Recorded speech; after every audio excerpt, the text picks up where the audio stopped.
So anyway, I will start recording, and I'm glad to meet all of you on this seminar.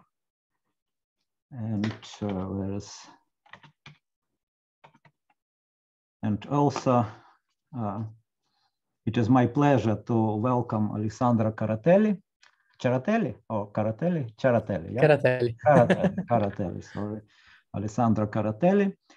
I could say that he graduated. I don't know exactly which year, but he graduated from University of Pisa, and then he worked for PhD thesis, at EPFL. EPFL is one of the best, one of the best, as far as I know, in Switzerland, the universities, yeah. And in the row, so they are competing with ETH Zurich, right? But so probably the people who graduate from EPFL believe that EPFL is the best, and it is. And I would like if Alessandro say a couple of words about how he felt himself after Italy to enter the EPFL, and how it was to work, to study or to work at EPFL. But also after that, he got a position at CERN, and I also would be happy if he say a couple of words how to be in CERN, and whether it's really CERN is the best place not only for physicists but also for micro people who do microelectronics, right? So welcome, Alexandra. And I would say that in this seminar we usually we do it in such a free way that we can ask you questions during your talk, and just don't be. It's not necessarily that you should finish your talk, but the more important is discussion. So, okay, so thank you very much for the introduction. And yes, feel free. I will have some slides to present, but feel free to interrupt any moment, and we can discuss about whatever. So, as you said, basically, I'm working at CERN, where in CERN, the main goal is like to do several type of experiments for physics, and mostly particle physics, but not only. There are also several other aspects of experiments. And I work in particular in the microelectronic section, which is basically the section that we do integrated circuits, so chips that are used by the experiments in order to, for instance, collect data. So, for instance, silicon sensors or chips that do readout from the sensor and allow to analyze this data and to transmit it and so on. So we start, oops, I'm so sorry. Stop sharing for some reason.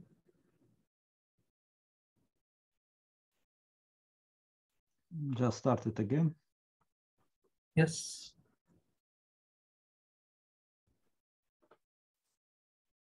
Okay.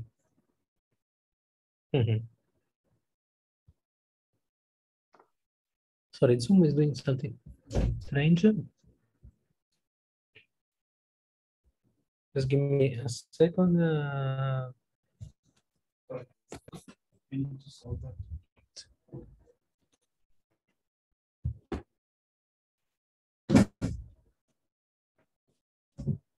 Okay, let's start again. So we start with a small introduction. So basically, as you know, at CERN, there are several kinds of experiments. And the four main big experiments here are CMS, Atlas, Alice, and LHCb, which are just four of them, but there are several other experiments on which we work. So that's where basically these ASICs that we design in our section goes. So basically two different kinds of experiments. So let's start from an introduction. What is an ASIC in this field? So an ASIC, a chip is basically one of these components that you generally see on these boards that are connected to these boards that basically allow to do different kind of operation, can be some analog processing or some digital processing of the signals and so on. So these chips generally are fabricated into on silicon wafers. So these are big pieces of silicon on which we produce the chip. And these are composed mostly by transistors. For instance, here you can see an image of a section of a transistor. And each chip can contain up to billions of transistors in order to implement the functionalities that you want to achieve. So smaller transistor clearly means higher performance, lower power, and higher integration. So more things in the same area. These are just examples of some of the ASICs that have been designed for physics experiment in my section. For instance, here you can see some photos and the microscope. And here you can see better, for instance, this chip, which is the size of a chip. So it's very small that integrates several functionalities. These are just few examples of the chips designed here, and there are many others. Alessandro, could you say at this point more about the dimension? So on each chip you have how many detectors? No, so depends on which kind of chip. So for instance, there are some chips that are not at all detector. Like here you see a photo of a DC-DC converter. This is just meant to provide power to other chips. This chip, for instance, on which I was involved, is called MPA. This is for the CMS experiment, and this has like several thousands of pixels.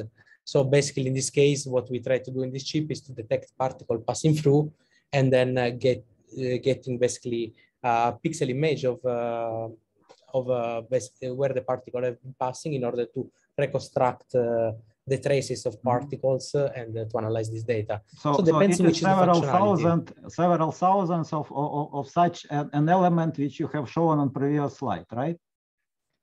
No, okay. So in the full detector, no, in the full detector, I will show you. Sorry.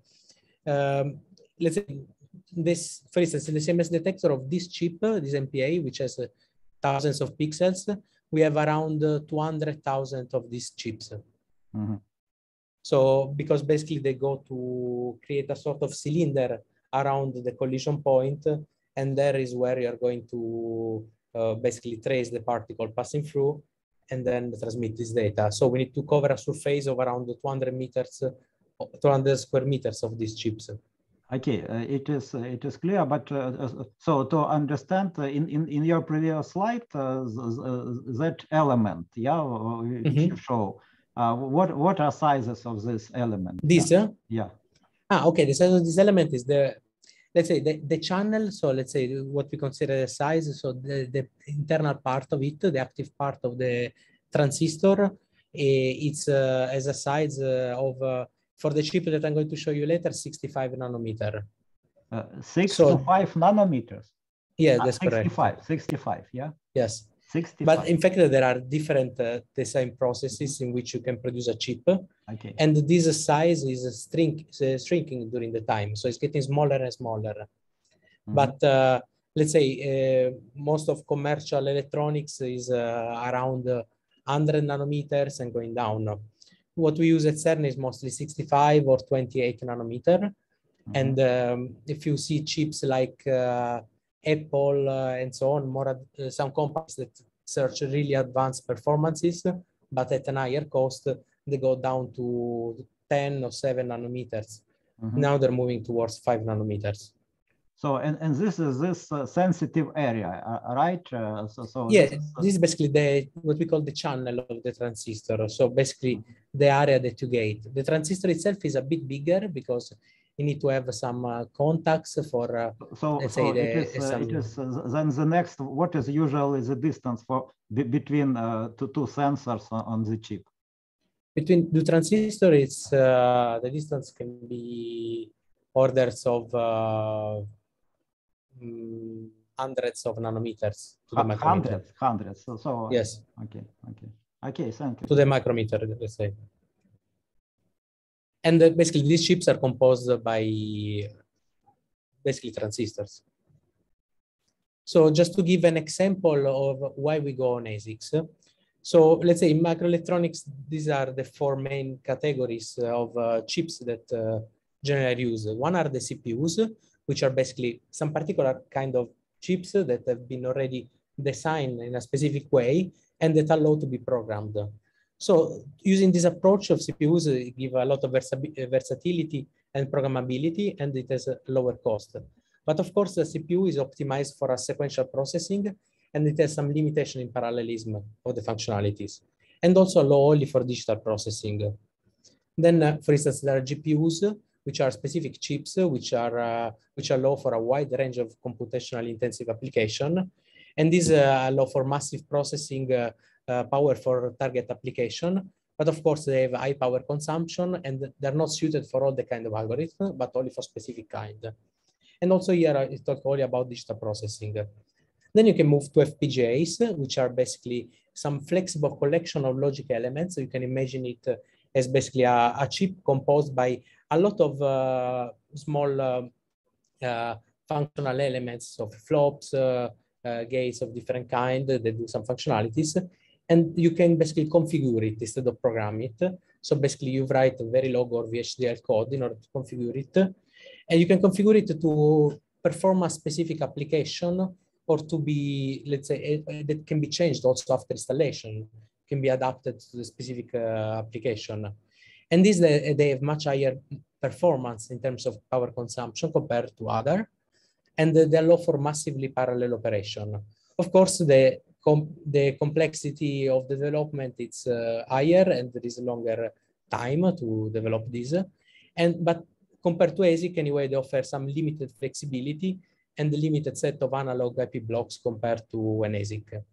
And then there is a fourth category in ASIC, when you basically do everything from scratch. So on the piece of silicon, you implement your circuit. And this allows to basically create custom integrated circuit optimized for the specific application. So this means custom design for a specific application to achieve maximum performance, minimum power consumption, implement custom analog or digital functionalities. You can embed inside the CPUs, memories, or analog IP blocks. And this has a lower cost for high volume of production. But of course, the architecture then is fixed and also has a higher fixed cost of production and a longer development time. But these detectors which you use, they are very specific. So yes, they are not high volume production, or you have so many elements that it is high volume. It's not high volume production because we don't have so many elements, but the reason why we go anyway for ASICs in this case is that we need to implement some functions that do not exist in commercial chips.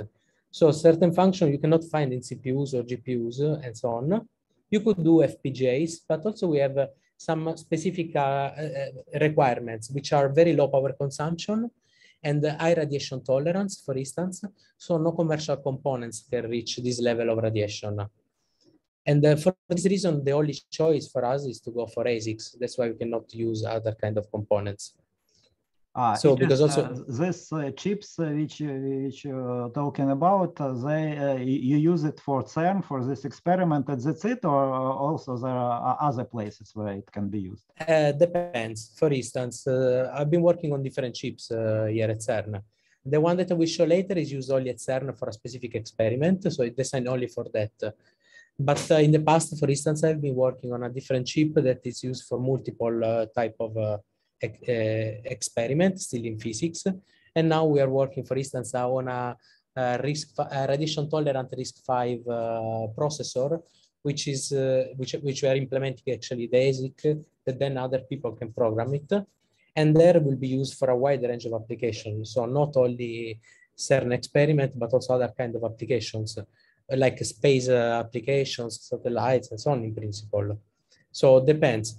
Like last time you had the seminar done by Medipix, by Michael Campbell, and that chip in particular is using more or less the same technologies of a pixel detector, but they don't the chip is designed not to be used only for a specific application in physics experiments, but mostly for medical application or a wider range of applications.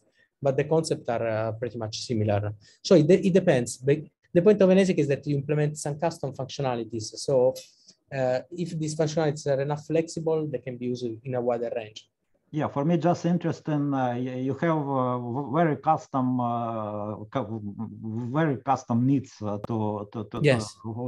in some detector in one type of chips, and it's interesting how many attempts you could estimate how many attempts of producing such a chips producing a test, and how many examples of this chip you should produce to select to finally use it. So basically, most of these chips generally, we always do a prototyping, which has a much lower cost, of course, than a production. And generally, we test the prototype. There, of course, that depends on the level of verification that you do when you design the chip. So pretty much, generally, the average is that you do at least 2 prototypes before to actually send the chip to production. Some chip, like the one that we show, required only 1 prototype phase. Some other chip require a bit more because you need to be sure about 100% of the things, because differently from software where you can always fix a bug, here, once you write the code, if you have a bug, once you implement into silicon, you don't have any more possibility to change it. So you need to have a quite good level of confidence when you go to production, let's say. But it's always important to do some prototypes and test it. And once you get to the test results, then you move to the production. Okay. Okay, so going further, which are the main steps for designing an ASIC? This is a bit in general. It's not only for physical experiment, but in general. Generally, what you do is start from a system study. So you need to study the systems, most likely do some Monte Carlo simulation of the kind of data that you have in input and these kinds of things. And then you move to the definition of the architecture that you want to implement in the chip. Most likely you can do some functional modeling in order to model the functionalities of this chip.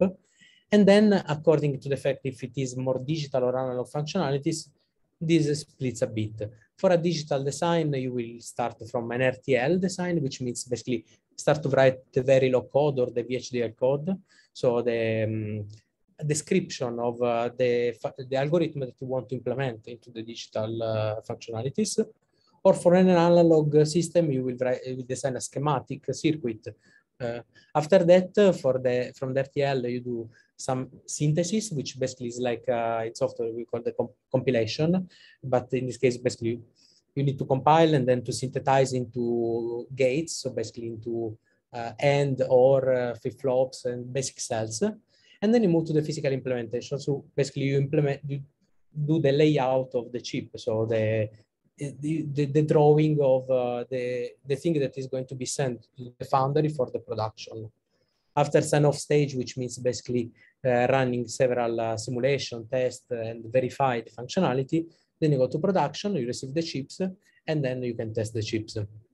Yeah, for me, this looks too general. I would maybe would like to ask, for example, some physical parameter. You are interested to do experiment. You are interested in some physical parameter, for example, yes. How the speed, for example, that time of this element, in which block it goes. So first you need some requirement, technical requirement, yes, to set that time, and then you should check whether you succeeded. Exactly. So basically, this goes a bit in this stage initially. So you do system studies, you generate the requirements and so on. Once you have the requirement here, you need to define the architecture in order to achieve this requirement. And most likely you can even, at least what I used to do is like to do some higher level modeling in order to see if implementing things in such a way can achieve the requirements. So this requires some simulation and to have some input data also from, for instance, some Monte Carlo simulations, or like evaluate the statistics of the, in our case, of the particles, the rates, the probabilities of hitting the charge deposited into the silicon and so on. So it depends for which is the application. You can have different kind of requirements, and therefore different kind of needs in order to define the architecture. And then when you go to the actual design, then then this you need to implement into basically an algorithm or into a schematic of the circuit. And then you will need to run several simulations at this stage in order to verify that you are what you design is actually achieving the requirements that you want to meet, or that the performance are the one that you expect. And after that you go, so here is the stage, RTL and schematic. And then you go to the physical implementation, which means actually to map this into became a piece of silicon, basically, a chip. Okay, thanks. Right. And just to give an example of for the flow for a digital design, this is basically a behavioral description, so a piece of code that, okay, in this case, I put a very simple example. This just implement a counter, but of course the chip is much more complex than this.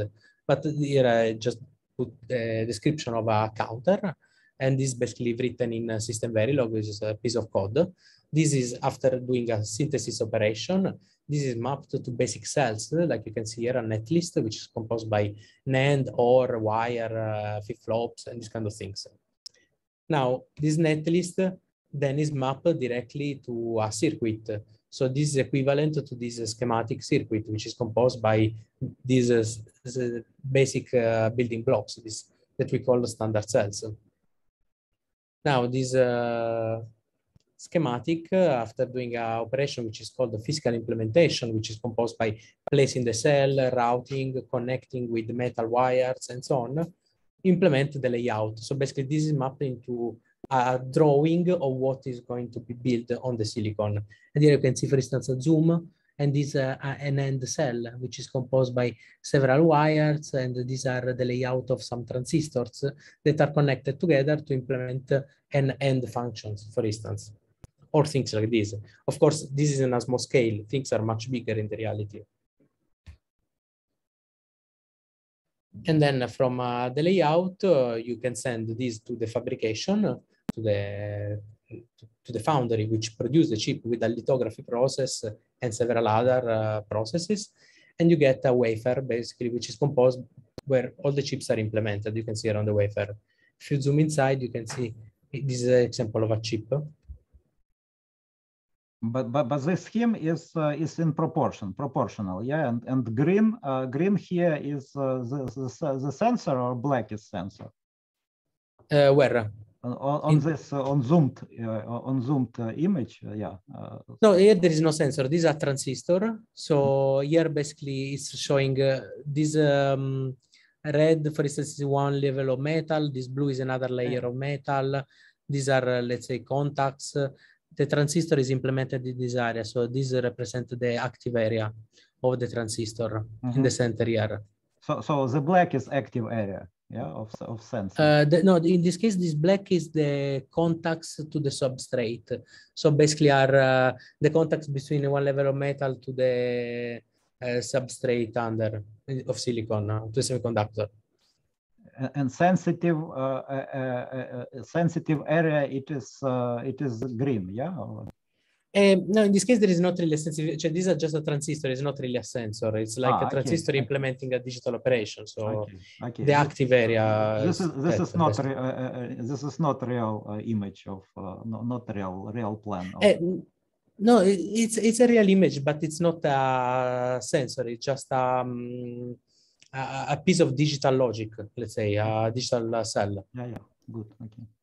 I'm sorry, is it really needed to place detectors with transistors together or nearby? I mean, are detectors placed with the transistors on the same chip or no? No, the detector depends. There is some attempts to do actually everything on the same chip, which are called monolithic, where you have both the sensor and the analog readout circuit and digital functionality, everything on the same piece of silicon, the same chip. But in our most common, and what we do in our case is like to have two different chips, basically attach one on top of the other with some bumps in the middle. So basically on one, it's the sensor, which has the pixels that actually provide a signal when the particle pass through, and so on, or photon, or whatever it is, and another chip which is bumped, so attached to it, which instead implement the readout logic and all the, let's say, analog and digital functionalities, so the electronics. So generally we do this on 2 different chips, but depends. There are also some new projects that try to do everything on the same chip. It depends maybe on the bandwidth and yes, signal to noise ratio. Yes, of course, of course.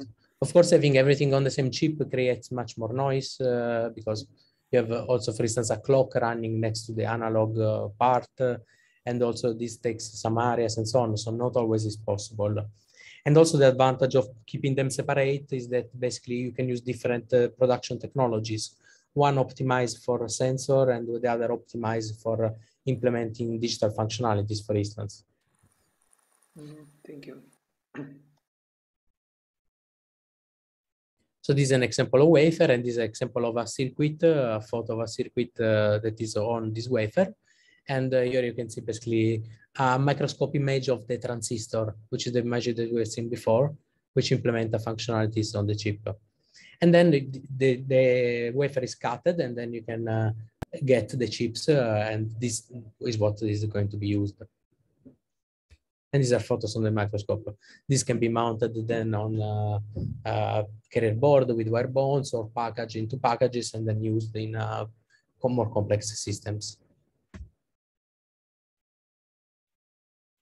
So before we were talking about, in fact, the let's say evolution of the size of the transistor and so on. So we're talking about nanometer. So this started much before, from micrometers, or actually bigger components. But let's say taking the last decade, we moved from 250 nanometers transistor down to 5 nanometer transistors. Now, just to give you an example, the experiment in LHC has been built with technologies which allow a minimum dimension of 250 nanometers. For the high luminosity, so next generation, we are using mostly under 30 and 65. And now we are starting designing in 28 nanometers technology. So in order to select which technology we are using, we need to consider several aspects. One for us, for instance, is the radiation tolerance of this technology, but also the accessibility, the technical support, the availability of IP blocks, the long-term availability, and also the production and design cost. Because just to give you an example, this is how the design cost increase and the production cost increase for different design nodes.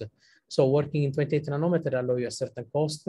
If you want to go to 5 nanometers, the cost is much higher. So there you need to select which is the best fit for your specific application. So there is not that you always need to be on the latest technologies. You need to use the one that is best fit and that also the cost allow to do it. So based on this, basically what we did a selection of the technology, we selected 65 and 28 nanometer processes. And based on this, at CERN also we build a common platform with a set of macro blocks that can be used by different projects like I/O pads, ESD structures, memories, analog blocks like ADCs, DACs, system on chip platform, and some powering solution, and so on. So what we need to start to designing an ASIC? Initially, you need a large set of files which model the fabrication process, and this is what you can use to implement the chip into this specific technology. Most of files are provided by Silicon Foundry, but anyway, CERN announced this design kit, expanding it for that specific application, and also we provide several blocks that can be used by different projects at CERN and also in other universities in order to build their own chips. And also this design kit is distributed also to CERN, but also to other universities that are part of collaborations that want to design chips in these technologies together with CERN. So since the complexity of the design is constantly increasing, and in particular in our community where radiation tolerance and low power play a major role, it became more important to have a collaborative framework that allow to simplify the exchange of information, design scripts and practices, in order that people don't need to always to start from the beginning, but they can use something that already exists.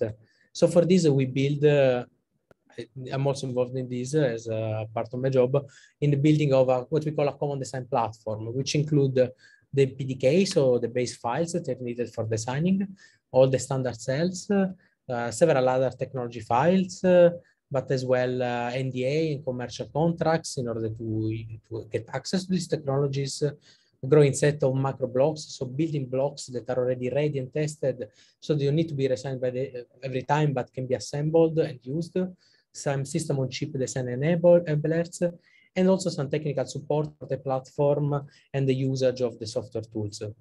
And this is an integrated solution that provides all the instruments, blocks, and experience in order to facilitate future ASICs collaborative work in these technologies. And this platform is distributed to institutes and universities that are part of the collaboration. Then if there are no questions, I can move to a specific design on which I was involved. And you will see the same phases that I talked until now, but on a specific project, which is a pixel detector for CMS experiment. Is there any question? Not now. Okay. So this project is basically a design of a pixel detector for the CMS experiment, in particular for the tracker. Here, the purpose here is to basically transmit information of particle traces passing from this layer in order to reconstruct the particle and then give this data for the physics analysis. So we are talking about, if this is a section of the experiment, we're talking about these layers here, very close to the center of the detector. So here the requirements are, okay, very specific. I will not probably go into the details of the requirement, but I will keep here in the slide as a reference. But if you want, you can ask me questions about. But basically what I want to say here that in this upgrade, the LHC will need to go to a very higher luminosity. So means a larger amount of interactions and therefore a larger amount of data. And more data that pile up one on top of the other on the same detector. And you need to be able to distinguish different particle traces. You know, in addition to this, we want higher resolution and also use pixels detectors in order to see where the particle is passing in all the directions in 3D, and also increase the readout bandwidth. As well, we have a requirement of reducing the quantity of material that there is in the detector, because this interacts with the particles. That is what we want to see. And this provides a limitation. So this means that we need to reduce the cabling and the cooling system. And this creates basically a strong requirement in terms of power consumption that our chips can has. And also the level of radiation. I'm sorry, yes. Could you go to previous slide, previous one, with the scheme of detector, where the scheme of detector was. Just more slow to say the place of your detector, and so it should be here in center, yeah? Yes, here and this is section. What is the distance to the beam? What is the distance to the beam? Between 20 centimeters and 200 centimeters from the beam. 20 to 100 centimeters. So and which particle it should adjust for? It's hadrons in general, different kind of particles. All kind of particle, but it is transparent for many other particles, right? It is let's say many some particles that don't interact with silicon, so it's totally transparent to them.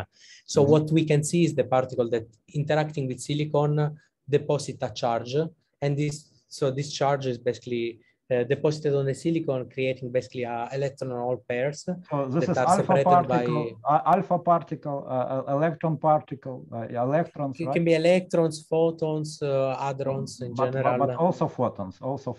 Also photons, yes. But because all this particle interacts. It is some small portion of photons.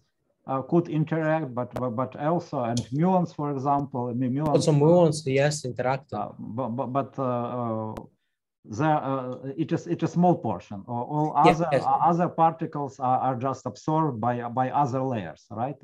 That's correct. In fact, they're absorbed about from the calorimeter, which is the area around.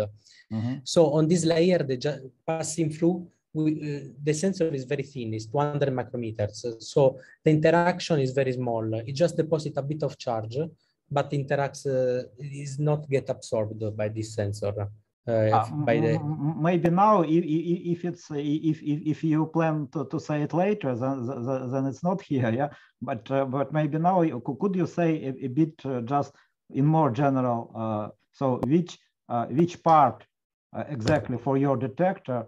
So I understand that it is here, but which part of information it is expected to get? So we expect to get only in the tracker area. So this part in the beginning, we expect to get all the information about the trajectories of the particle. Okay. Only trajectory, nothing else. Because the energy is measured in the calorimeter. Here where they get absorbed, basically. But how many layers you have such a? We have 6 layers plus 4, so 10 layers in total. 10 layers, and these circles are just shows the layers of your detectors. Exactly. Okay, that's correct. Great. So here we see only the trajectory of the particle and nothing more. The energy is measured then in the calorimeter, okay, which is this other big layer where they actually interacts and deposit charge. Thanks. So basically, it's a bit, these are the requirements, and also we need to have basically allow on the previous generation. The chip was basically only transmitting information when required by the trigger system, which was running on the computers outside of the detector. Now, since the quantity of data is increasing a lot, so it's becoming very large, we need to transmit information for this tracker selection already from the chips. In order and to do so, we need to basically limit the bandwidth of the transmission. So for doing based on these requirements, as I showed before, we needed to build a tracker detector that provide for every event additional information to the trigger decision itself. So this basically allows to increase the efficiency of the track reconstruction. But of course, it's not possible to transmit the full data because this would require 10,000 terabit per second, which is impossible. So how we do, what we came up is like to basically build an intelligent pixel particle detector, which is capable of locally self-select the signatures of particles that are interested and reject all the rest of data that is not interesting for the physics. And this is a novel approach that is used for the first time in a physics experiment and allow to a significant data reduction efficiency improvement. Also, the detector needs to be capable of providing particle transverse momentum information. So not only the trajectory of the particle, but also information about the curvature of the particle in the magnetic field, because this is proportional to the energy of the particle. And this is allowed to do additional calculation. Just one more question. I'm feeling that I do not understand. It's clear that I don't. I mean the general picture. I mean that are your detectors work alone, or it is connected and it get information together with other detectors? So I mean, it is connected. Should they the particle which pass through your detector and this event, is it synchronized with other detectors? Yes, it is, and transmit data to all. So for this, you need some time resolution, yeah. And yes. This synchronization and yes, that's correct. Which time is it? The resolution time is 200 picoseconds. I will actually have a slide that I will go more into detail after about this. 100 picoseconds, yeah? 200. 200 picoseconds, okay. Yeah, because here we don't do time of flight measurement. We just do tracking the. But you should synchronize this track. Yes, exactly. With readout of in other detectors. Yes, and here the synchronization has a resolution of 200 picoseconds. 200 picoseconds. Okay. And it's just interesting to get impression which fraction of the particles you get from the area, from coverage, and from time that time, or so I mean, it is we try to get the maximum as possible. So above the efficiency, we'll have actually a slide about the efficiency studies after, but it's above 99% the efficiency. Which percent? It's above 99% because we don't have almost any dead time, because the front end they need to be very fast. Oh, I thought it should be much less. I thought it's 1%, 10%, something like this. No. No, but of particle that we transmit, you mean, or of efficiency of particle that we? No, I mean the fraction of particle which you register at the detector, and no, that we register, we cut much more. It's talking about 10 to the minus 4, because basically what it happens is that the amount of data is very large. Then all this data is transmitted. I will show you actually, in fact, in this slide, that we will use two different transmission readout paths. One is we transmit information for each event, so each information, but we already filter on the chip because the bandwidth will not allow to transmit everything. So we do some filtering and we transmit solely some part. Limiting factor is the main limiting factor is that the data transfer, yeah, the data transmission. Yes, that's what is limiting the most. Not physical properties of the sensor.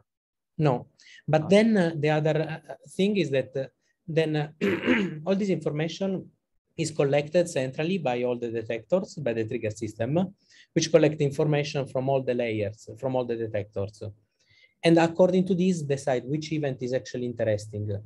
And then he send a trigger signal, which is a signal that arrives to the chip. And the chip instead keep in memory the full image, the full raw image of the sensors, and then transmit it when required. But this means that the full event that is transmitted is like 1 every 10,000. So we're talking about 0.1% of events that are fully transmitted, if this is what you're referring to. So we have two readout paths combined in this. One transmits constantly, but only a small set of information, and the full set of information transmitted only for one event every 10,000, basically. And the information that we transmit on every cycle, the selection we base on the fact that we put two very close layers, and then we see the curvature of the particle in the magnetic field. And this allows to calculate the transverse momentum of the particle, and therefore apply a cut. For instance, if we do a cut around 2 giga electron volt over C, this means that we can reject more than 20 times, we can reduce the bandwidth by more than 20 times, but transmitting only what is interesting for the physics. If I reply to your question. Yeah, I just switch off the microphone. yeah. Okay, thank you. So to build this module, basically, this is how the module will look like. And we will need a different ASIC. One, we call it SSA ASIC. One, we call it MPA ASIC. And the other we call CSC ASIC. The purpose of this is that this chip read out the first layer. This other chip read out the other layer. And these two chips communicate between each other and implement the algorithm which decide what to transmit and what to don't, basically. All this is implemented in a module, which here you see a picture of the module, that then will be placed in this in this cylindrical structure in the tracker of the experiment. And then, of course, there are several open design choices, like how to minimize the power, how to minimize the bandwidth, how to maximize the particle recognition algorithm efficiency, how to reduce the bandwidth between the ASIC in order to be able to transmit more data, and these kind of things. So for doing so, we need to consider that we have 4 different ASICs, 14 chips that communicate between each other. And all this depends on the physics statistics. So we use Monte Carlo data to optimize the system. And all these need to work with a very low power budget. So for this, initially, we build a simulation framework. At which temperature is working? It's working at minus 40 degrees. Minus 40? Okay. Yes. Minus 40 is the cooling temperature. In the reality, the chip will be a bit higher. So it will be minus 20, the chip. Mm-hmm. So it's but it's helium cooling anyway. It's not Yes. It's everything is cooled by helium, I guess. I think so. Yes, I don't know exactly, but I think so. Because the reason why we need to be cooled is also to allow the sensor to, let's say, operate longer in high radiation environment as well, and several other reasons, let's say. So for this, we built initially a simulation framework, which is basically a high-level model in system Verilog and Python in order to describe the system and do different studies in order to define the architecture. So to compare different system implementation, evaluate a trade-off between performance and power, and extract efficiency parameters, and calculate the particle recognition algorithm efficiency and these kind of things. And the same framework can be used as well for verification. So to verify the actual implementation of the chips based on realistic activity information, and verify with a clock cycle accurate precision the ASIC functionalities, the subsystem integration, and the communication between the different modules. So this is like a block diagram of this model that we were building.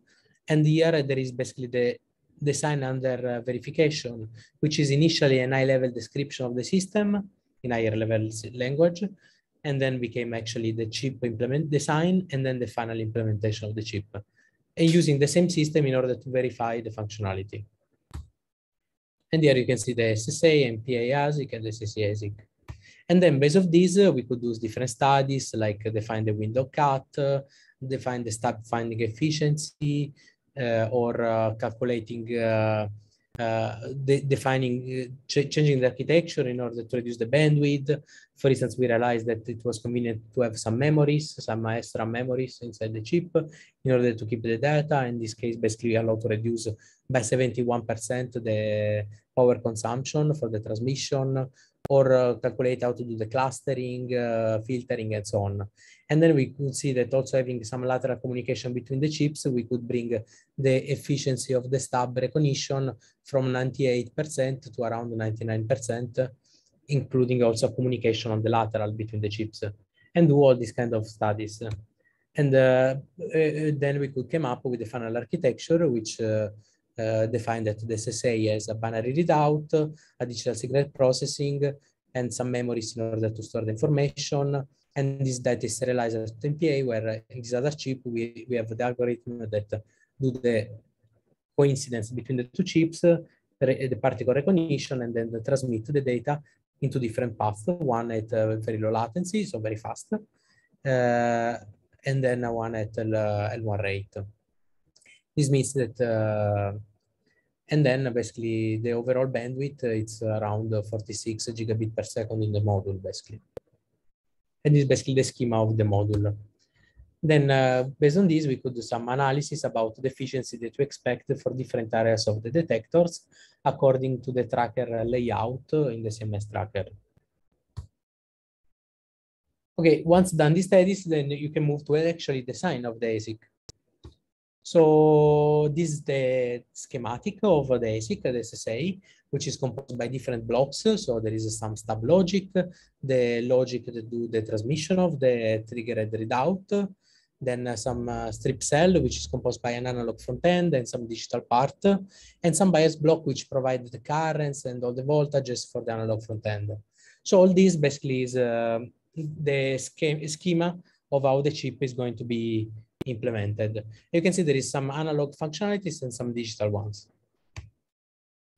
For instance, this is the analog front end, which we use a double threshold binary readout, where we keep a detection threshold as low as possible in order to detect all the particle passing through, of course, above the noise level, because so we try to keep the noise as low as possible in order to have maximize the detection efficiency, and then a second threshold in order to distinguish ionizing particles from lower ionizing particles.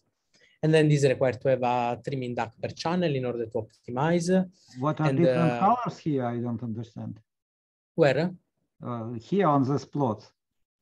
This is like a minimum ionizing particle. This is basically the signal generated when the particle is passing through the sensor and depositing a charge on the silicon. It generates basically a current signal which follows the shape. But what is the difference in this two curves? The energy of the particle. Energy and which the energy of the particle. This approximately 15,000 equivalent of 15,000 electron volts. This is electron volt. Yes. Okay, it is electron yes, that's volt. correct. Yeah, I should write electron volt. I don't know why I wrote electron. Sorry. And the okay. This is equivalent. This is equivalent. It's equivalent. Yes, it's equivalent electron. Okay, and that is less than 1 kilo electron volt. Okay, I see. Yes. Okay, thanks. And then basically this is the analog part of the chip, followed by some digital part in order to do the sampling. And here, as you can see, in fact, to go back to your question before, we do a two-stage clock skewing using a DLL on chip in order to achieve a timing resolution of 200 picoseconds for the sampling of the particle, in order to basically to compensate for the particle time of flight, synchronize all the modules, and maximize the sampling efficiency. And here is the DLL block. Then this data goes to the digital processing, and for the stub data path, I will not go too much in the detail, but all this is implemented in Verilog, and it's composed by clustering, some centroid extraction, coordinate encoding, some parallax correction, and so on. While for the triggered transmission, it has some extra memories on chip, some additional logic for packet formatting, and then this is transmitted out. And also here we needed to do some studies if to use which kind of memories. Like we see that for an SRAM, like in a processor, use RAM memories, is more efficient when you go for when you have, let's say, high rate of data, while for lower rate of data, a latch memory, for instance, can be more efficient. And we did several kind of studies like this. Then this is the schema of the calibration circuit, which allow basically to calibrate the front end of the circuit, injecting some signals into the input and then evaluating, and then allow basically to stream out this what we call as spools. So basically, and from this we can get information about the noise and so on, and then calibrate the circuit in order to be all aligned, to have all basically the same threshold as much as possible. And basically, this the schema how this became a floor plan. So how these blocks will be actually implemented physically on the silicon. So include the ADCs, the serializer, all the blocks that we saw before, but how will be drawn on the silicon. Other thing to take into consideration for this design is the radiation effects. And here we need to do a distinguish between cumulative effects and single event effects. By cumulative effects, I'm talking mostly about total dose that the chips get during the lifetime. So this is the ionizing radiation deposition due mostly to electrons or neutrons in general, and or induced by neutrons and gamma. And this basically on the transistor, what they do is that they have some macro effect like an increase of the leakage current, increase of the threshold voltage, or variation of the transconductance of the transistor. And then there is some single event effects. So basically, when a part it is somehow integrated. But what is the most crucial element for radiation? The most crucial element for radiation is the silicon oxide in the reality. So the oxide that is around the transistor. Because basically what it happens is that in the oxide, when a particle passes through, can create also there's some electron hole pair, but let's say due to the electric field, the electrons drift away, so they go out in the signal, while basically the holes, so the missing of the electrons, stays and create basically some localized charge inside the oxide. Impurities, the number some of impurities, concentration exactly. of impurities increases, but it is okay. And yes, correct.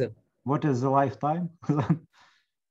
Okay, the lifetime for a commercial circuit is about 10 seconds in the detector CMS. The lifetime of these chips are designed to work for around 10 years. Okay, because we need to work under high level of radiation. 10 seconds and 10 years. No, okay, I'm joking. It's not really 10 seconds, but let's say commercial circuit is not meant to be radiation tolerant. So the lifetime is very low because they are not optimized for radiation tolerance. So it can be really from very short in the detector, the lifetime. Yeah, commercial is understandable, but your? We target 10 years of operation. 10 years, okay. Yes. Okay, and you will tell now how you do it?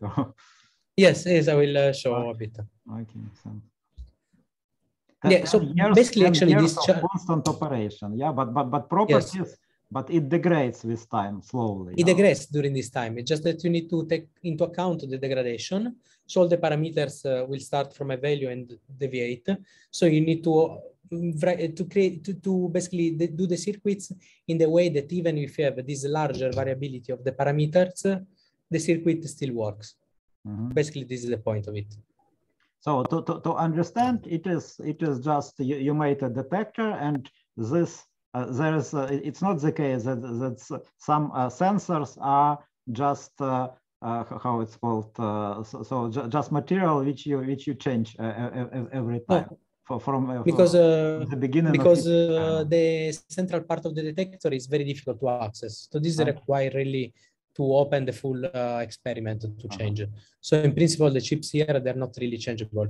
So I mean, they will be changed in 5 years only. Okay. Only in the shutdown. So this happens more or less every 5 years. So we target 10 years of operation to have a margin in the design. So your detector should work 5 years. In the reality, 5 years. So we design for a lifetime of 10 to have margin. Good, thanks. But by the way, what was said before is also that basically this positive charge that stays in the oxide basically create some fields, and this changed all the parameters of the detector. So this will shift the threshold voltage. So for instance, the transistor, what it will happen is that for instance, we'll have higher leakage voltages, or the threshold voltage to which is switched from state on to off will move. So I create a lot of effects. And then the other thing is like what we call a single event effects, which are, yeah. May I ask, maybe it's not a relevant question. Don't you know if the electronics in spacecraft in space are also CMOS-based? Yes, they're also CMOS-based. There is slightly different because the electronic in space, they have mostly single event effect problems. So it's mostly this part is a real problem for space application. Cumulative effects much less, because the dose that electronics in space application will reach is around 1 megarad or 1.5 megarad. Here we are targeting around 500 megarad of cumulative dose. So it's actually space application that are generally mostly target 500 kilorad. And we are targeting around 500 megarad. Okay, so there is a 1,000 time difference in terms of total dose. While in terms of single event effects, because the space probes are working already decades. Yes. Okay, it's a difference in the dose. Okay, thank you. The difference in the dose, yes, it's the dose for this experiment is basically 1,000 times higher than in space, in average. Compared, let's say, space compared to a satellite operation, let's say, is a factor 1,000. While in terms of single event effects, it's more or less the same. This is a problem for both for space and physics experiments, because single event effects is basically when you have a particle passing from the detector and you have some Coulomb interaction or some nuclear interaction, and then basically some energy is transferred to the silicon, and this basically create you see as a micro effect a spike of the current, and this means that a 0 became a 1 and a 1 became a 0. And this is a real problem both for this experiment, but also for space applications. And this is what we call single event effects. So for hardening this, basically what we do in the digital domain we do some studies in order we do some characterization of the transistors, and we select the libraries. Then we build basically some models of these transistors, which take care of this degradation of the parameters due to the dose. Also, we select only thin oxide, so we don't use thicker oxide, because as thin as the oxide is, better less dose accumulate. And also we use some what we call the LAT. So basically, when you draw the transistor, you don't draw it linearly, but you do it round, and this allows to reduce significantly the radiation induced into the drain to source leakage current, and also to mitigate the noise due to the degradation of the transistor. And then we use custom memories that are developed at CERN, which use, for instance, larger devices, and they have some protections against latch-up, placing some guard rings, or keeping the contacts of substrate closer. So there is a lot of techniques in order to allow the chip to survive to this high level of doses. And there are just a comparison of different type of cells for this dose. And then instead for single event effects, which is the second category, here we use mostly triplications. For instance, some part of logic is instantiated 3 times, and then we vote the operation. So we take 2 out of 3, or we do some error detection, and then this enable locally the logic in order to correct for the error, and then can gate it again. And different kind of techniques like use dice topologies, or some forward error correction algorithm encodings, like the Hamming encoding, or these kind of things, in order to achieve tolerance for single event effects. So basically the effect that in a memory element a 0 became a 1, or a 1 became a 0 when there is a charge deposition from a particle. And once the chip is designed using these things, we need to pass to the physical implementation, which is basically moving from the description, the Verilog, so the code, description of the algorithm, into actually the silicon. And these include several steps that are drawn here. And all of this is generally automatized via some scripts, which allow basically to draw the layout of the chip.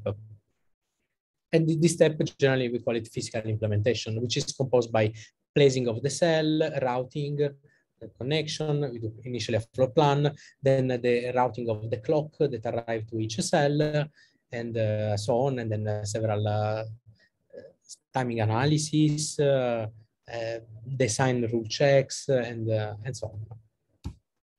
And basically, what you obtain is the layout of the chip, which in this particular case, for the SSA chip, the layout is drawn here.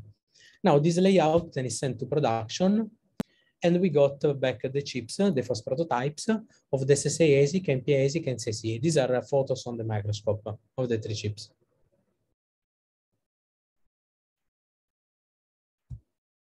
And then once we receive the chip, we can go to the testing. So then is the other important phase is testing the chip that work correctly. And for this, we used an FPGA-based test system with a custom board in order to provide the signal to the chip, and some software routine, which I was writing mostly in Python in order to do to extract the parameters and so on. The firmware here for the FPGA is written by another team, which is the CMS Stack team. And actually, both Mikita and Dina are Ukrainians.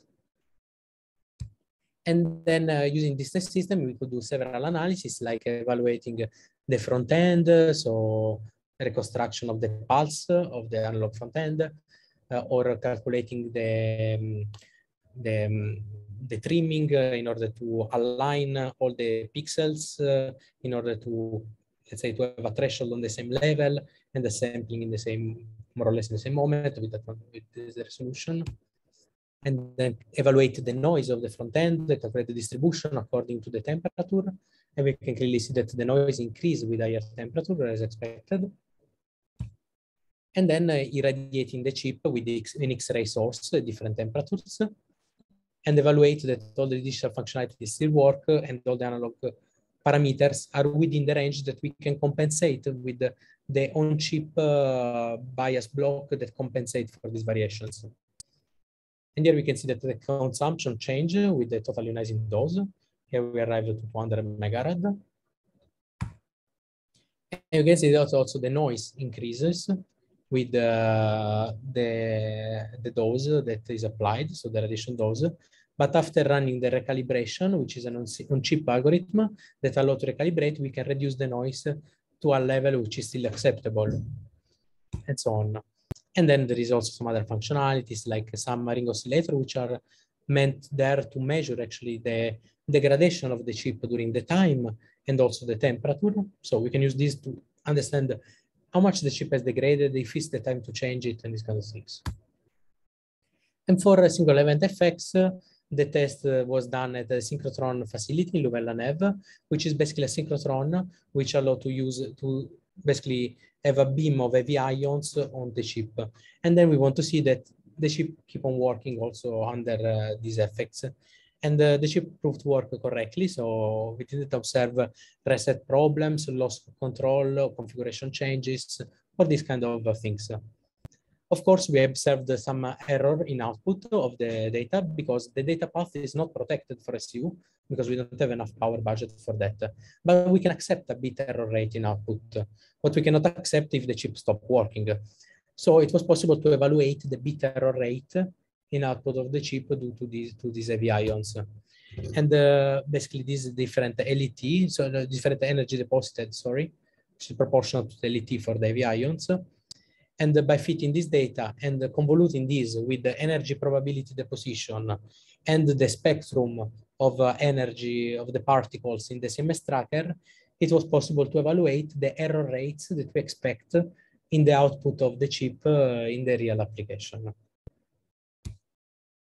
And this was possible to do for different areas of the detectors, and therefore calculate the error rate that we should expect on the data that then the physicists use for doing their data analysis. So this is the error that they will need to apply. Then after the prototyping,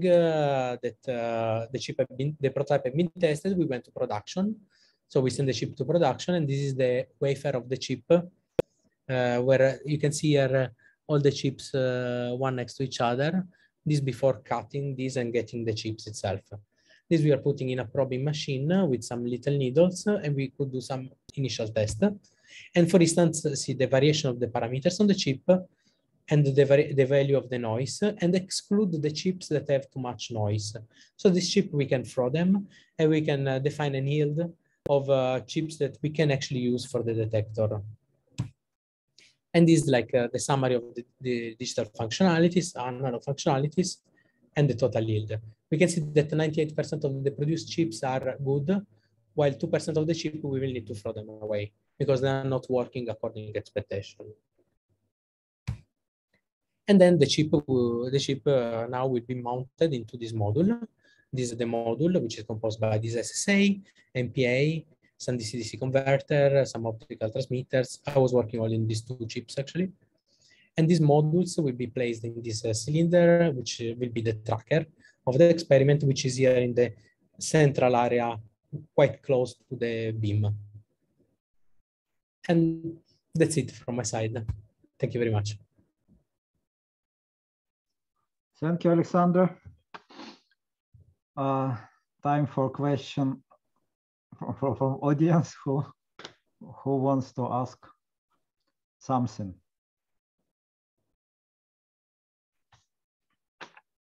Actually, you can think more. I wanted to ask just a general question about your detectors. Could you just summarize the frontiers in direction of physics? Whether there are any you see frontiers in physics, in engineering probably, and in data handling. Yeah, how at least I could imagine three directions. What are limiting factors for what would you wish to get, and what are limiting factors for limiting factors for efficiency for limiting factors for efficiency are many. Let's say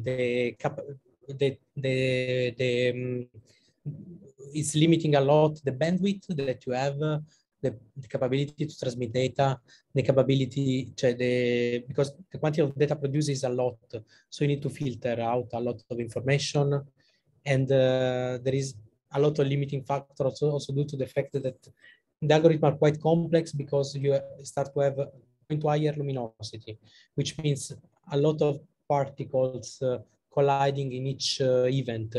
This means to have a lot of traces of particles that you need to reconstruct, and all of these overlap to each other, so it becomes more and more difficult to actually identify them, distinguish them, and so on.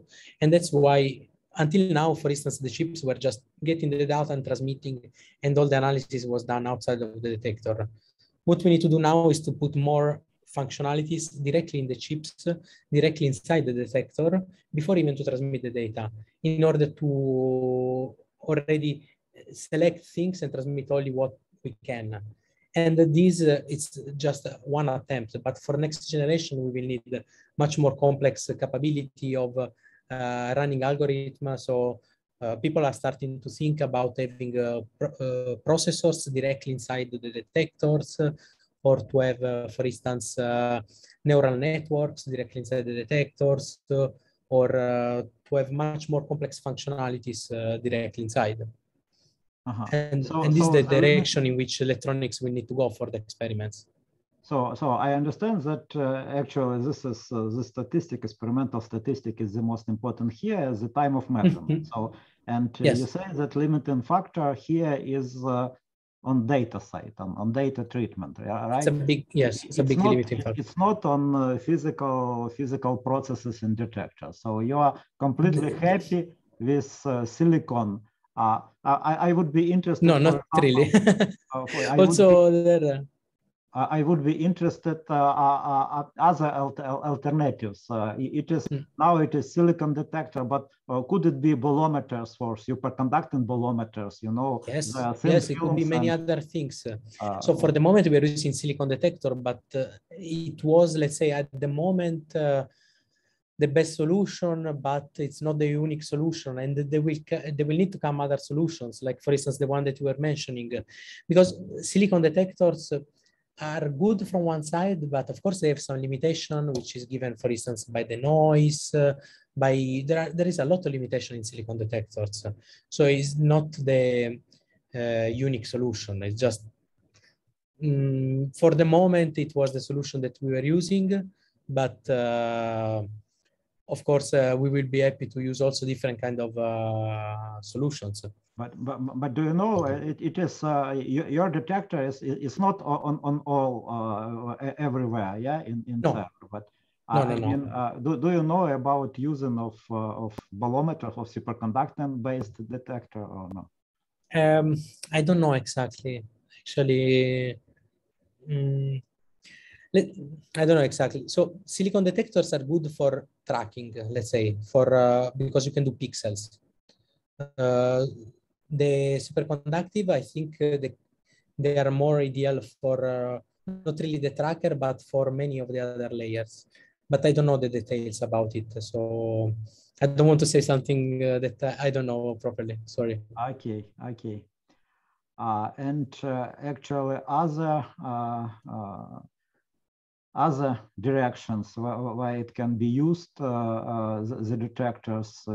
We saw the Michael Campbell, yeah. Yes. Saw his talk, and this is similar detectors, right? Yes. And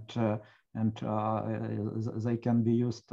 I just wanted to. I understand his during his talk. I understand that. Actually, you are interested in all the applications. You are interested in high energy particles and high energy electrons. It for me, it's high energy. It's starting from kilo electron volts. Yeah. And then it's high energy. Yes. above kilo electron volts and more, 10,000. But how your detector could be sensitive for low energy electron? Could you estimate the lowest limit of the electron which you can measure, which you can detect? Okay, so I don't really remember which is the limit of this detector, because this limitation is not really given by the ASIC, but is more by the sensor layer. In this case, we use a fully depleted silicon sensor layer of 200 micrometers, so the sensitivity, and I can check which is the number actually, but this I understand that it is designed to cut the noise, and there is a threshold which is cutting the noise. But if you want to go down, it's interesting which energy you can measure. It's just... I can check the numbers. I don't know them now. I don't have the numbers in my mind at this moment. But so basically, what would be different is the sensor part. So this part that was developed somewhere else. But for instance, the ASIC that read out the sensor could be still used because there is programmable the threshold. So if we change the if changing the sensible area, which is out of the chip itself, the sensible component, then the chip that is doing, let's say, the digital elaboration and so on, could be still partially reused for that type of application. Okay, thanks. Any questions from the audience? Because it's mostly like in form of interview. Yeah, let me ask a question. Okay, you have talked about a lot about of sensors, but what about tools for data analysis? Actually, you are gathering lots of data. You have mentioned some intelligent sensor, so they are filtering particles, data patterns. I mean, in actually lifetime, yeah. Live, but the next stage, could you tell us something about that? For instance, about tools you are using, perhaps some kind of high efficiency C++ libraries or just usual Python libraries for statistics? For data analysis of the data coming out from the detector, or for the studies that we do for the chips? The studies of data, yeah, not of the chips themselves. If you okay, the study of the actual data in output. Yeah. So this, I mean, this is mostly in fact what the physicists doing and so on. They use several kind of packages like root, or they have they do some complex computing on distributed resources and so on in order to be able to analyze this data and so on. Now, I don't know exactly the detail about the data analysis because I'm more like on the low-level part, the one describing the data, but perhaps there is Oksana that can help us if she knows more about this actually because she's involved in that. Yeah, I probably can help a bit. Basically for like, let's say, analysis that are doing physicists, there exist currently two different, we call it ecosystems. One is more C++ with Python, and it is using root data analysis framework.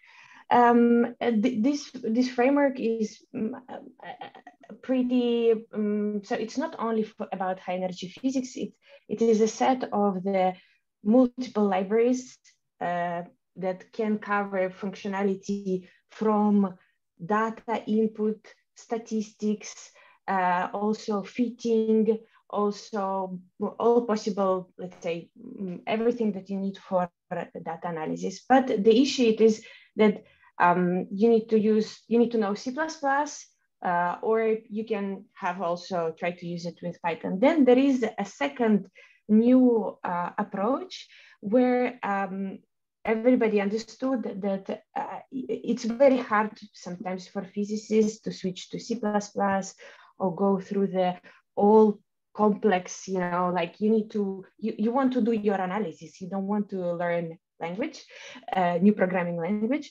So there is a large idea to use more, let's say, Python tools that are used in data science. such a, let's say, starting from NumPy, Matplotlib, and then you can go for more more complex packages. So all of them are basically pure Python, and you can easily install them on the on your computer. But as well, they are developed, both of these, let's say, ecosystem developed in such a way that they allows you to have a computations on the clusters. So basically, we call it scale, to have computations on more cores and etc. Yeah, so this is my small comment. Thanks.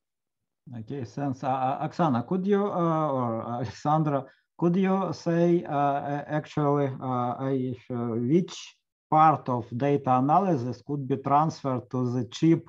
Alessandro mentioned neuromorphic some stuff, new design.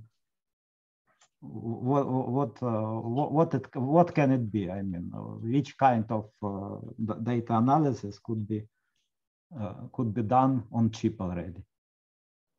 In an example in new of generation, in future. So from my side, let's say I'm like on the side of physicists. Basically, maximum that they're doing, it's not really ASIC, they're using GPUs. So this is what they're using, because you can easily write C++ code that is scaling GPUs. I heard some attempts to use FPGAs for example, for machine learning. There is at CERN a lot of interesting studies how we can offload some calculations on FPGAs. But from the point of view, let's say, what physicists are doing, this is kind of like probably maximum. I know that maybe Alessandro can add, there is, for example, one of experiments, LHCb, there is some kind of, let's say, data reduction processes in the middle between what Alessandro is doing and what I am doing. So basically to even reduce data even more. So they replaced their ASICs with GPU FPGA based trigger, it's called. Can you comment, it's Alessandro? Yes, that's correct. In fact, for instance, in LHCb, they do a lot of calculation now on FPGAs outside of just outside of the detector, in order to do a strong data reduction based on some analysis and so on. There is, for instance, some attempt of doing this also using, there is a project called associative memories, which are ASIC, which basically they allow to do some kind of analysis on ASIC even further. So there's a bit more efficiency even than FPGAs. But all these basically, it will be always a mix. So also in LHCb, where they use FPGA, they also use together some GPUs and a lot of CPUs to do actually to run in software to do that analysis. And then all the physics data analysis is running there. Yeah, where it's more interesting. Alessandra, so sorry, for me it's difficult to follow all these abbreviations. Could I formulate the question on more basic level? I understand that you could measure the position, finally, the position of event on your detector, and you can transmit this position, and then you somehow analyze it and make some parameters of the trajectory. But maybe it could be made that just in chip already trajectory, these parameters are defined already on chip on this chip on this trajectory. But which parameters? The parameters of just I don't know, curvature, angle, or different parameters like the angle, the curvature, the energy, the deposited energy, the transverse momentum of the particle, or several other parameters. Yeah. Or the time of flight of the particle, the time of a threshold, or you can use a lot of parameters now, in order to at the moment you transfer just each position on each layer. Yes. Yes. So at the moment, we just transfer on these chips only basically where the particle pass, so the trajectories and information about the transverse momentum that we added here. So and this is related to the energy. So also some information about the energy of the particle. So in principle, one could expect a tremendous increase in efficiency if this part will be transferred to chip. Yeah. Yes, it can be a good increase in efficiency, but also the fact that you're moving some calculation from outside of the detectors, where you need to have transmission, optic fiber, and so on. You move it inside on the source of the data.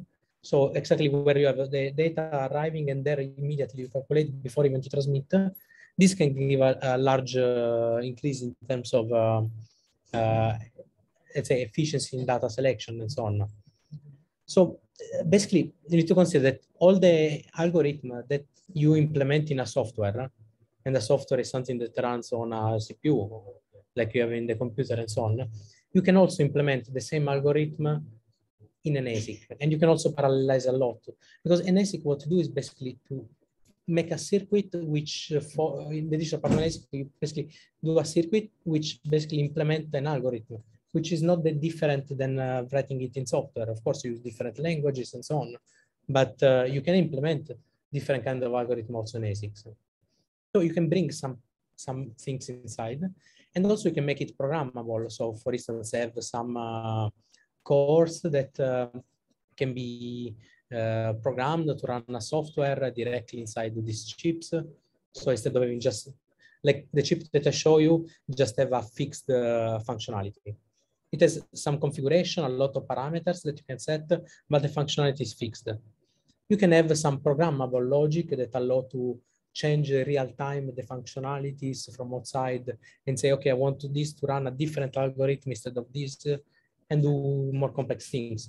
And I think this is the direction that the ASICs will take in the future in this field. So you are using just for embedded programming C language, am I right? Yes. Yeah. For instance, if you put a RISC-V core, that's a project that we're working on, is to have also a RISC-V inside a chip that can be used for the detectors. Then you can program it, and there you can use, for instance, just C. You have a lot of C libraries, C++ actually. Did you use LabVIEW some time ago, or is not myself? Huh? Myself, I don't know how to use LabVIEW, but I know many people here at CERN that use LabVIEW. Yes, but I don't know. It's out of my knowledge. It seems to me that it's just out of fashion because everybody programming now Python. I use Python. I don't know LabVIEW, but I know many people that use it. It's depends for what. I think that is mostly for laboratory instrumentations, and is widely used in that to automatize testing, automatize several kind of things that need to communicate with different instruments and different systems. It's for not large-scale instrumentation, maybe, for small laboratory use, maybe. See, but I think they use also for larger instrumentations, but see, mostly I would say lab-based. But I don't have experience with it, sorry. Okay, any other question? You can raise hand or just ask. I wanted also to ask some kind of how many people are in your lab, or and how many people are involved in design of this detector from. Okay, so basically the full section is composed by around 40 people. Which they do, but this section is the microelectronic section, so we do only ASIC for different experiments. So all these people work, I was working for the CMS, other people work for some other chips in CMS, in Alice, in a different experiment. We were talking with Michael, who was working for Medipix, which has medical application and so on. So for these chips in particular that I presented here, so SSA and MPA, we are a team of 5 people. 5 people. Yeah. Okay. But and how is your communication with other teams which create other kind of sensors? We communicate because we always have also meetings in the sections. We have some almost every second week there is some topical meeting in which somebody presents what they're doing in their project in order for the other to get to know also about other projects, learn more. And then in a way we are all in the same section, so there is a good communication between teams. We try to also reuse blocks that have been already developed.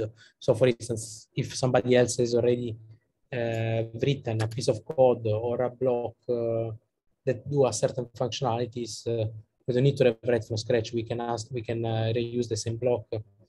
So we can have a library of things that can be reused and so on. Mm-hmm.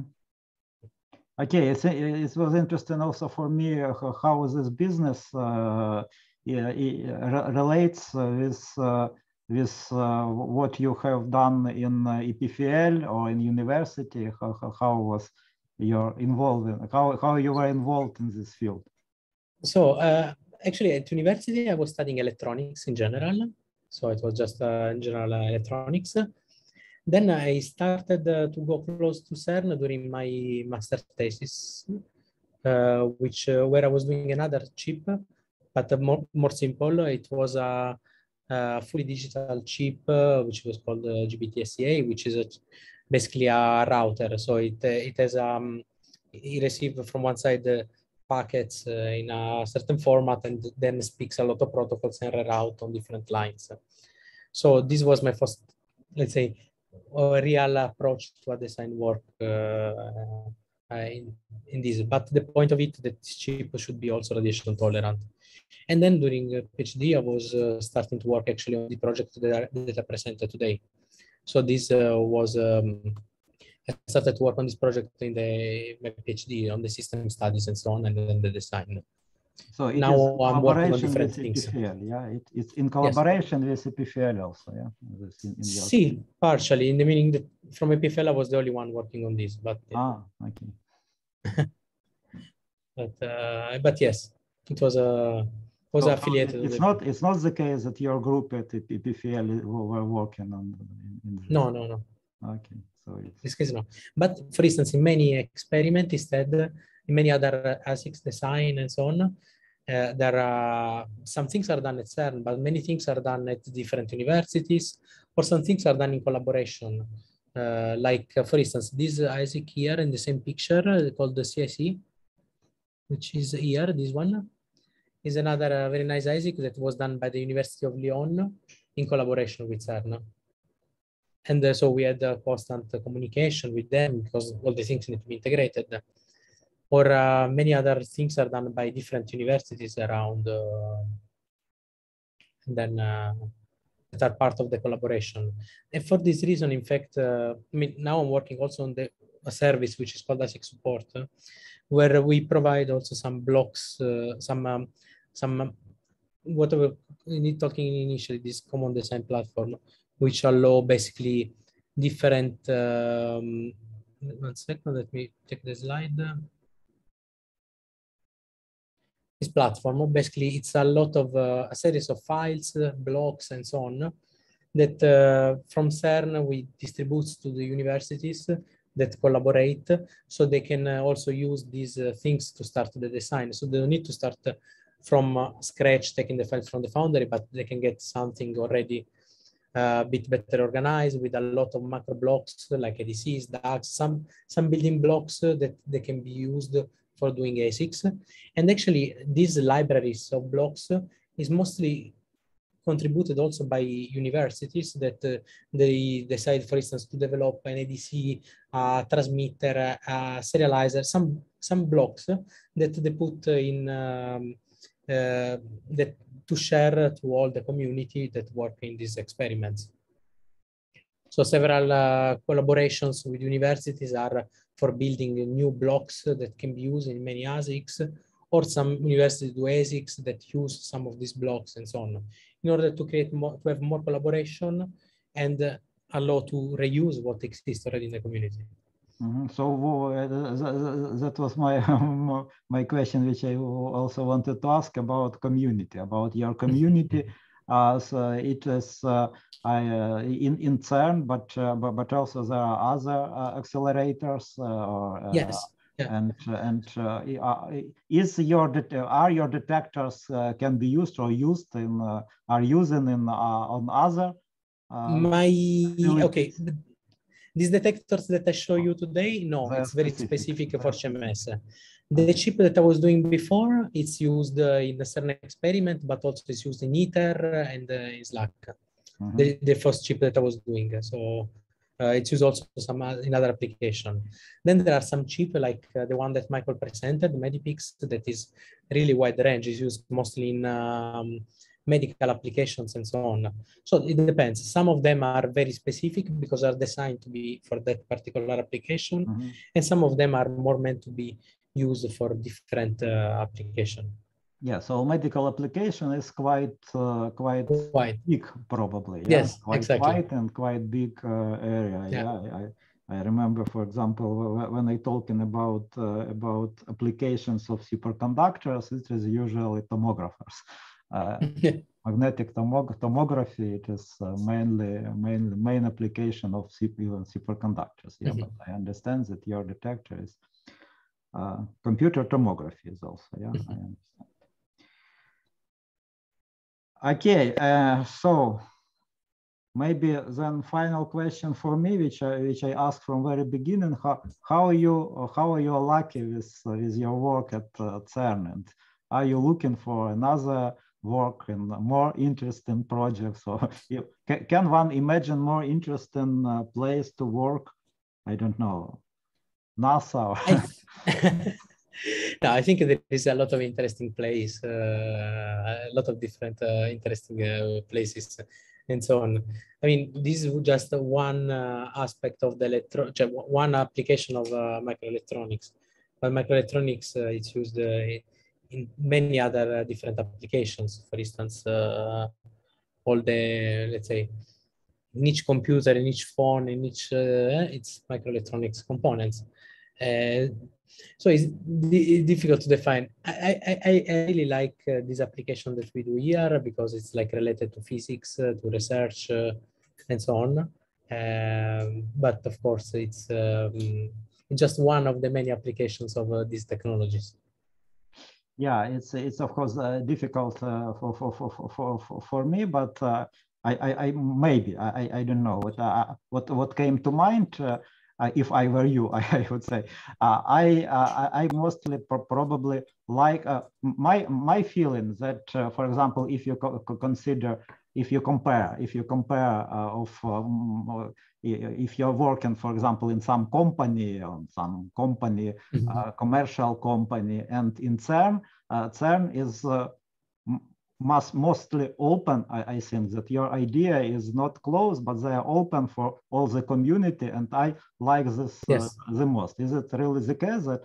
Yes, this is quite the case. This is quite the case in the meaning that, from the point of view, CERN or also the universities that collaborate together with CERN are very open in the meaning that things are published or information are accessible.